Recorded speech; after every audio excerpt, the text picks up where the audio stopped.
آپ نے کبھی سوچا ہے کہ یعقوب علیہ السلام نے یوسف علیہ السلام کو اپنا خواب اپنے بہن بھائیوں کو سنانے سے کیوں منع کیا تھا؟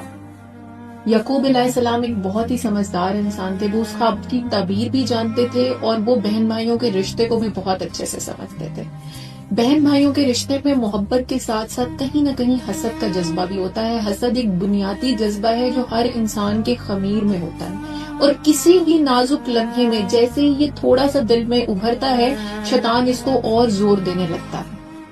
یعقوب علیہ السلام نے یوسف علیہ السلام سے فرمایا کہ اپنا خواب اپنے بہن بھائیوں کو نہ سنانا، ورنہ وہ تمہارے خلاف چال چلیں گے. اس کے بارے میں حدیث بھی ہے کہ اپنے منصوبوں کے بارے میں رازداری سے کام لو. ضروری نہیں کہ جو کام آپ کرنے والے ہو یا جو نعمت آپ کو عطا ہو گئی ہے اس کا آپ اعلان کرتے پھرو، کیونکہ اکثر وہ لوگ جو آپ سے محبت کرتے ہیں وہ بھی آپ سے حسد کا شکار ہو جاتے ہیں اور حسد آپ کی نعمت کو کھا جاتا ہے. اس کے بارے میں ایک اور بہت مشہور واقعہ ہے حابیل اور قابیل کا، جس میں حسد کی وجہ سے ایک بھائی نے دوسرے بھائی کا قتل کر دیا تھا. حسد ہوتا کیا ہے؟ حسد بیسیکلی ہوتا ہے کہ ایک صاحب نعمت کے زوال کی تمنا کرنا، یعنی کہ اگر میرے پاس نہیں ہے تو اس کے پاس بھی مت ہے. اور ہماری سوسائٹی میں، ہمارے کلچر میں تو لوگوں کی خوشی مکمل تب ہوتی ہے جب ان کی اپنی روٹی، اپنی نعمت پوری ہو اور دوسرے کے پاس وہ چیز نہ ہو.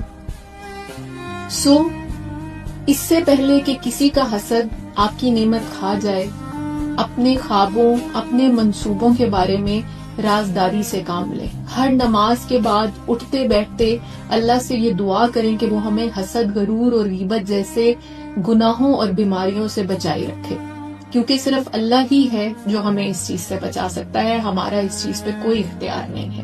اگر یعقوب علیہ السلام کے بیٹے، جو کہ عام لوگ نہیں تھے، جو نبی کے بیٹے تھے، وہ حسد کا شکار ہو سکتے ہیں تو ہمارے پاس کسی اور کی کوئی گارنٹی نہیں. اللہ ہم سب کو ان بیماریوں سے بچائے.